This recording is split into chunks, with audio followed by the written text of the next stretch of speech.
there. Type your name or select one, and let's get... You're back. Hey, it's good to see you again.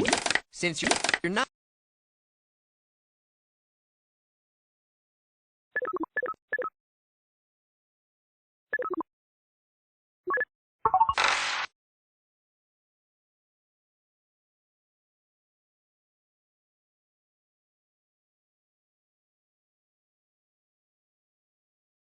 If A equals B and B equals C, what conclusion can you make? Well, that A equals C. That's logical.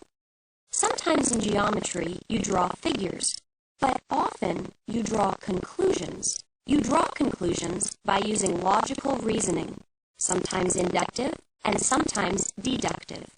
Deductive reasoning is the basis for most geometric proofs.